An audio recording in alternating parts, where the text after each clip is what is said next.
j'espère que vous allez bien, je suis très contente aujourd'hui de vous retrouver dans une nouvelle vidéo. Et comme vous avez pu le voir dans le titre, je vais tester une palette que j'ai achetée chez Action. Donc aujourd'hui, c'est celle-ci, c'est la Color of the Wild, elle est comme ceci.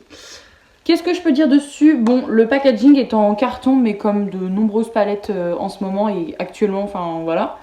J'aime beaucoup le packaging en fait parce que les motifs correspondent en fait. Wild, ça correspond tout à fait au packaging.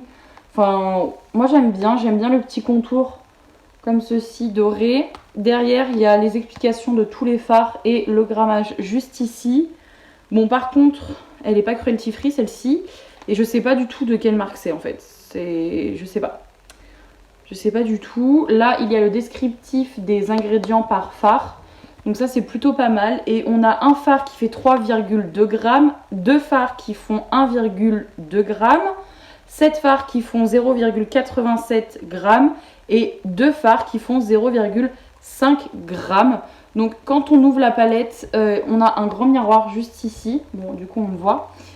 Et elle se présente comme ça. Donc en fait je trouve que le packaging correspond tout à fait au titre en fait, Colors of the Wild. On peut voir une carte, je pense que c'est une carte de l'Afrique. Oui, Africa, c'est écrit juste ici. Et il y a une espèce de petit parcours, vous voyez, qui se suit comme ça, avec plein de couleurs différentes. Donc ça c'est plutôt pas mal. Donc on a 2, 4, 6, 8, 10, on a 12 fards.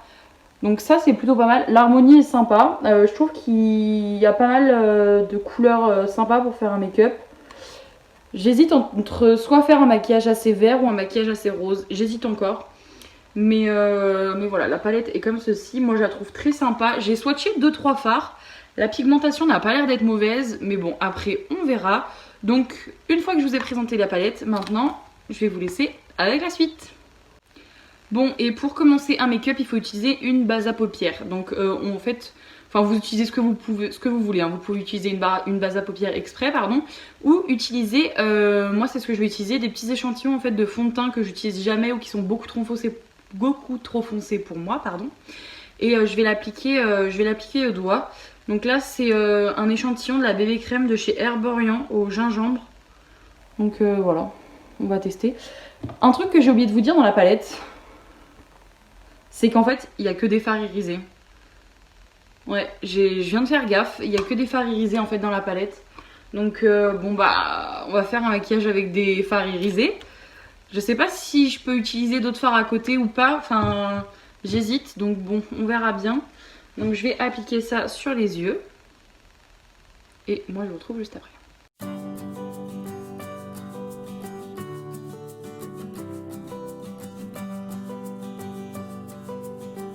Donc si j'ai appliqué cette petite chose sur mes yeux, c'est que pour aider les fards à mieux accrocher et pour enlever toutes les petites imperfections qu'on peut avoir sur les yeux. Et oui, pour aider les fards à accrocher. Ce que je vais faire, c'est que je vais juste prendre une petite palette. Donc là, je vais prendre la The Nude de Maybelline et je vais prendre le fard beige juste ici qui est mat et l'appliquer en fait sur toute ma paupière. Parce que sinon, je vais pas pouvoir travailler les fards. Bon, je vais en prendre de n'importe quel pinceau, hein, c'est pas un problème, mais... Voilà, je viens l'appliquer sur toute ma paupière mobile et immobile, donc jusqu'au sourcil. Donc vous pouvez voir que la base à paupières est vraiment trop foncée. Pour mes paupières, j'ai les paupières jaunes, mais au final, vu qu'on va appliquer des fards dessus, ça pose pas de problème. Est-ce que j'utiliserai pas quand même un petit fard de transition, parce que sinon, je pense quand même. Je vais utiliser ce fard-ci. Je vais l'utiliser en fard de transition, donc en fait dans le creux de ma paupière. Donc je viens tapoter, l'estomper et je viens l'appliquer. Donc ça va permettre de créer un creux en fait et de pouvoir mieux travailler mes fards pour que ce soit plus naturel, parce que sinon travailler qu'avec des fards irisés c'est compliqué. Donc c'est ce que je viens faire. Je sais qu'on n'est pas beaucoup sur la chaîne, mais je pense que c'est pas mal de commencer à discuter. Donc n'hésitez pas à me dire si vous avez fait votre rentrée ou si vous la faites. Moi je sais que ma rentrée c'est demain, mais heureusement que je le sais, sinon ce serait bizarre. Bref. Donc voilà, ma rentrée moi c'est demain, j'appréhende pas du tout. Mais vous n'hésitez pas à me dire c'était quand et quand vous la faites, ou même si elle n'est pas encore faite d'ailleurs. N'hésitez pas à me dire tout ça. Donc voilà, une fois que j'ai fait légèrement mon creux de paupière, cette palette je viens plus m'en servir et je vais me servir que celle de chez Action. Donc comme je vous ai dit, j'ai pu swatcher 2-3 fards et de ce que j'ai vu la pigmentation était plutôt pas mal, mais La pigmentation était pas mal au doigt, donc attention, c'est pas tout à fait pareil. Donc voilà, je sais pas quoi faire comme make-up. Bon, je réfléchis à mon make-up et je vous retrouve juste après parce que là je suis complètement perdue. Sinon, je ne sais pas si je vous l'ai dit, mais cette palette... Oula, je suis en train de tout faire tomber. Cette palette m'a coûté 4,99€ ou 95€, donc vraiment pas cher. Ça, je vais l'utiliser en teinte d'highlighter. J'ai pas mis d'highlighter exprès, mais cette teinte-ci, qui est la teinte Vipère, je vais l'utiliser en teinte d'highlighter. Et donc, on va commencer ce tuto. Je vais prendre le fard Kego. Celui-ci, je viens le prendre. Et je viens le prendre avec un petit pinceau boule comme ceci. Hop. On va bien voir. On va bien voir.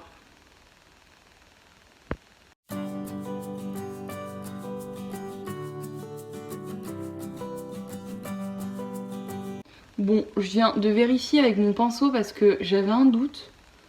Mais cette couleur de fard est très belle. Bon, en fard de transition, je trouve pas ça ouf. Mais bon, il n'y a que des couleurs irisées, donc on va faire avec. Mais cette couleur, elle est super belle. Je sais pas si vous pouvez bien la voir par rapport à l'autre. J'aime beaucoup cette couleur, franchement, très sympa. Elle est très pigmentée. J'en ai mis 2 fois et franchement, la pigmentation, elle est bonne pour ce fard-là. Donc je viens faire pareil de l'autre côté. Comme ceci.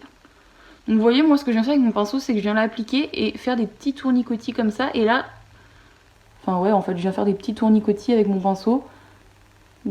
Et de temps en temps, je viens faire des petits va-et-vient pour bien appliquer la matière. Mais franchement, cette couleur, vraiment pas mal. Hein. Je viens fermer ici mon coin externe, pardon. Je vais essayer de faire un make-up un peu coloré. Alors, c'est vraiment pas les make-up dont j'ai l'habitude de faire, en fait, des make-up colorés. Moi, je suis plus dans les tons dorés, un peu neutres, etc. Mais là, je trouve pas mal. En fait, j'ai aucune palette colorée. Donc, je me dis que pourquoi pas. Ah non, mais cette couleur, elle est vraiment très très belle. J'aime beaucoup. Très belle. Je sais pas si vous voyez grand-chose, en fait. J'ai essayé de mettre ma lumière, mais... Vraiment une très belle couleur. Cette couleur, je valide. Et je pense... Alors, j'hésite à mettre la couleur Rama, donc qui est celle-ci. Juste ici.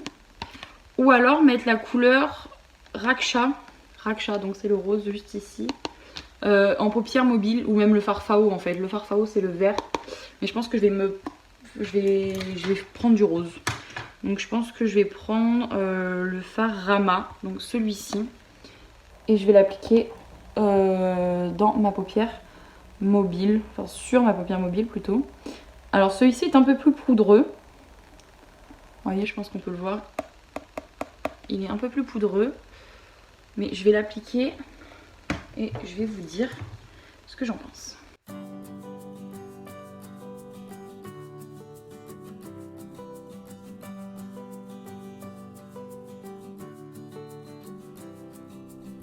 Bon, et bien qu'est-ce que je peux dire de ce fard? Bah je pense qu'on voit la couleur en fait.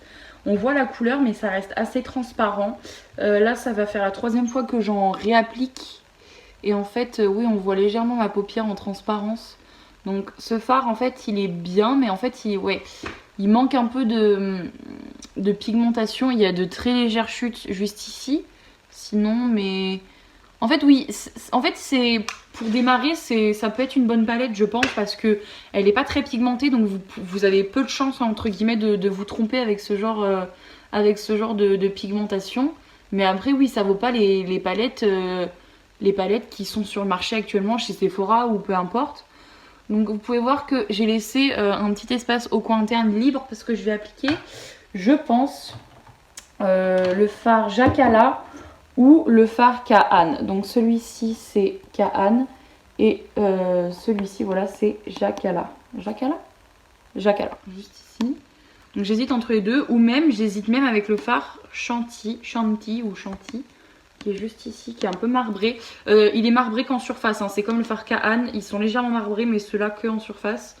Après évidemment ça s'estompe. Ou même le fard Ati en fait.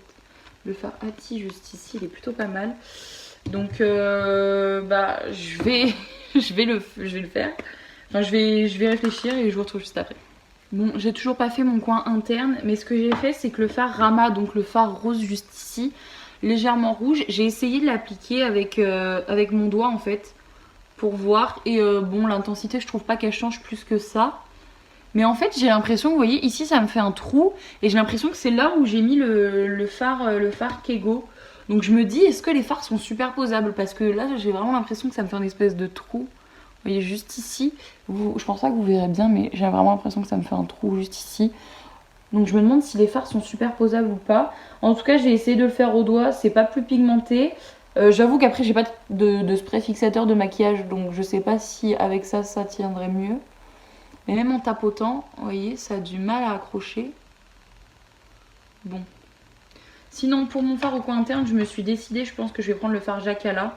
Donc je vais en prendre un petit pinceau plat, pardon, parce que les pinceaux plats, c'est ceux qui accrochent le mieux le mieux la matière, surtout quand les fards sont pas très pigmentés.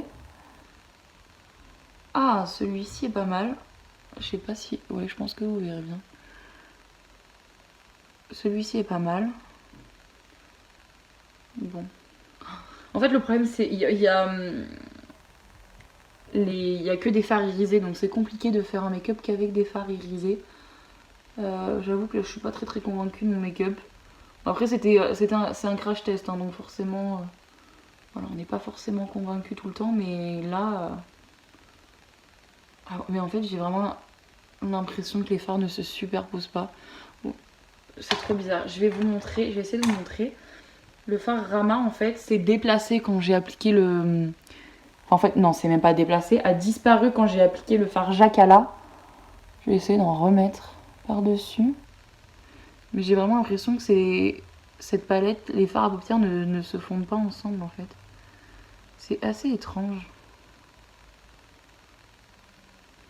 Ouais. Vous voyez, ça perd en intensité, en fait. Et là, ça a fait grave des chutes. Juste ici. Oh, ça m'embête, ça a fait beaucoup trop de chutes à mon goût. J'enlève les chutes, hein, excusez-moi. Mais ouais, non, c'est pas beau. C'est pas beau parce que c'est que des fards irisés. Donc je vais essayer de reprendre le fard Kego avec mon petit pinceau et de redéfinir mon creux de paupière. Parce que du coup, là, les fards, ils sont tellement poudreux. Non, mais en fait, ça s'estompe. C'est trop bizarre. C'est trop bizarre, en fait. Plus j'applique des fards, plus les fards en dessous, vous voyez, disparaissent. Là, le fard Jacala, on le voit même plus presque. Bon, je vais essayer de mettre un autre fard. Je vais essayer de mettre le fard Ati à la place. En fait, ça fait pareil. Il est juste un peu plus rosé. Je viens estomper au milieu, vous voyez, pour pas que ça fasse trop de marques. Mais il n'y a même pas besoin de faire de marques parce que plus je touche, plus on... Regardez le rose, on le voit même plus. Non mais... J'ai jamais vu une palette pareille. En fait, les fards sont bien à utiliser individuellement, mais dès que tu veux les mélanger, c'est pas possible. Attendez, je rapplique le fard Rama. Je dois être à je sais pas combien de fois que je suis en train de le remettre sur ma paupière. Je vais essayer de légèrement l'estomper avec l'autre. Non, c'est pas une palette. Non mais regardez-moi les chutes que j'ai.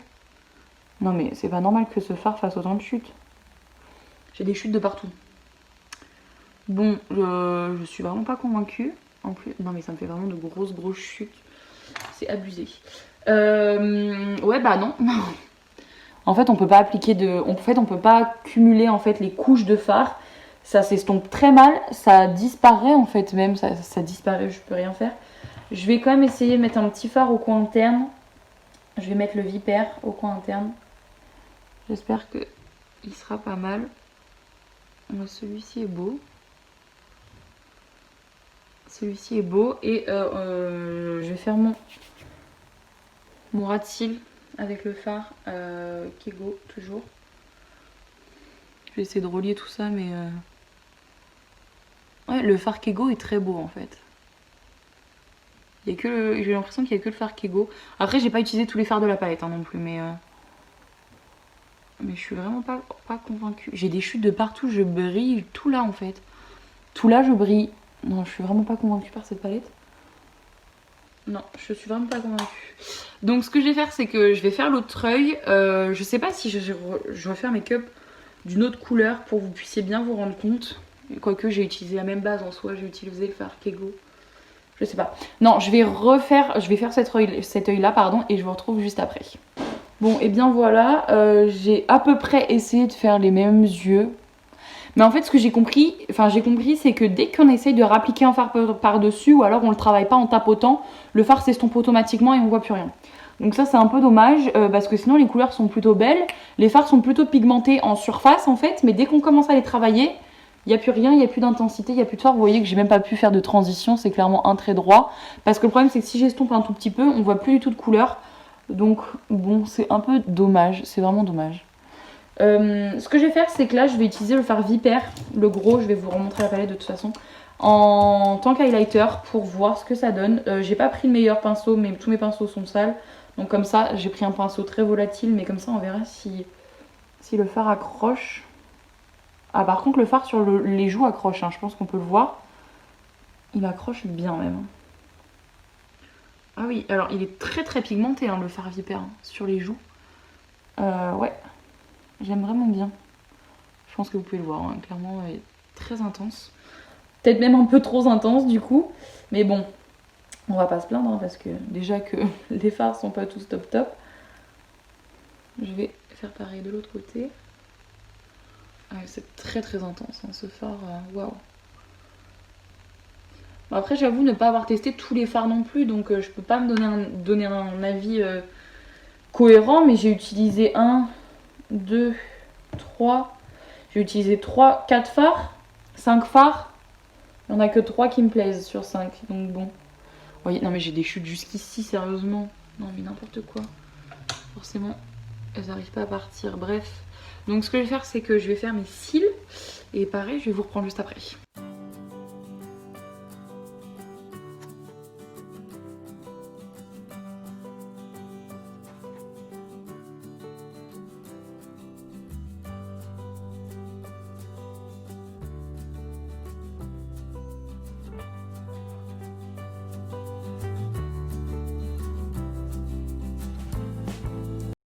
Bon, et bien pour conclure avec cette petite palette, je vais vous montrer déjà les fards. Je pense que vous pouvez voir qu'elle est extrêmement poudreuse. Ça se voit juste ici, j'ai plein de fards, vous voyez juste ici. On peut voir que celui-ci pareil était très poudreux, celui-ci aussi. Donc les fards sont pas mal poudreux. Après, attendez, je vais souffler dessus parce que clairement ça va me tomber dessus, sinon je sais pas quoi faire. Je pense que vous avez dû voir que ça a volé de partout, j'en ai partout sur le t-shirt, j'aurais peut-être pas dû faire ça, mais bref. Donc qu'est-ce que je peux en conclure de cette petite palette? Je sais pas si elle vaut vraiment le coup, parce que j'ai quand même réussi à m'en sortir, j'ai quand même réussi à faire un petit make-up, mais vous voyez que j'ai des chutes sur toute la tronche. Donc clairement, vaut mieux faire son teint après s'être maquillée. Il y a quand même 2-3 fards intéressants, moi j'ai beaucoup aimé le fard Vipère, le fard Kego. Voilà, sur 4-5 fards que j'ai utilisés, c'est principalement eux que j'ai aimé, donc celui-ci et celui-ci. Après, qu'est-ce que je peux dire? Bah oui, comme je vous ai dit, en fait, j'ai pas testé tous les fards, donc je pourrais pas vous dire, enfin, je pourrais pas vous donner un avis 100% objectif, mais après, je compte la réutiliser. Clairement, les fards individuellement, si on les travaille bien, ils peuvent être pas mal. Mais le problème, c'est qu'on peut pas les superposer, on peut pas les estomper. Donc ça reste un problème pour cette palette, je trouve.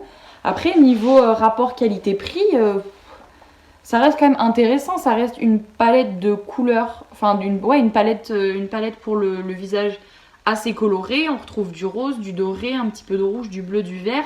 On retrouve des couleurs assez intéressantes. Après, est-ce qu'elle vaut ces 4,99€ ou 95€? Sûrement. Mais je pense qu'il faut savoir l'utiliser. Et c'est un peu dommage que les fards se travaillent pas bien en fait. On peut pas estomper le fard à paupières. Clairement, dès qu'on l'estompe, forcément, il s'estompe aussi. En fait, il disparaît carrément. Et c'est pas une palette qu'on peut utiliser seule parce que vous voyez qu'on a que des teintes irisées. On n'a même pas une seule teinte mate. Toutes les autres teintes sont irisées. Donc, toutes les autres teintes sont irisées. Je pense que ça se voit. Donc bon, c'est un peu l'inconvénient de la palette. Après, vous voyez, l'highlighter est très beau au niveau des joues, hein, même un peu trop d'ailleurs. Un peu trop paillette à mon goût. Mais enfin, pour le prix, on pouvait pas s'attendre non plus à avoir une palette de Too Faced, tout Natasha Denona, vous voyez ce que je veux dire? Donc ça reste une palette correcte en fait. Ça reste une palette correcte. Bon, du coup, à vous de voir en fait. Moi, je reste vraiment mitigée pour cette palette. Donc après, c'est à vous de peser le pour et le contre. Mais ouais, je suis un peu mitigée quand même. Donc voilà, ça fait 3 fois que je dis la même chose en fait. Ok, vous avez entendu mon chien. Je reste mitigée, ça fait 3 fois que je dis la même chose. Mais ah, on s'entend plus. Donc du coup je vous disais que je reste mitigée. Et après c'est à vous de peser le pour et le contre pour savoir si vous voulez cette palette. Moi comme je vous ai dit, je compte la réutiliser. Ça fait 10 fois que je le dis, j'arrête pas. Mais je l'utiliserai individuellement. Ça veut dire que je ferai seulement mon creux de paupière, pardon, et je rajouterai seulement qu'une couleur par-dessus, enfin sur ma paupière mobile en fait. Parce que si je compte utiliser d'autres couleurs et les mélanger et faire des transitions, des trucs jolis et tout, je ne pourrais pas. Donc voilà. Bon, en tout cas j'espère que cette petite vidéo vous aura plu. Moi je vous fais d'énormes bisous et je vous retrouve dans une nouvelle vidéo. Bye!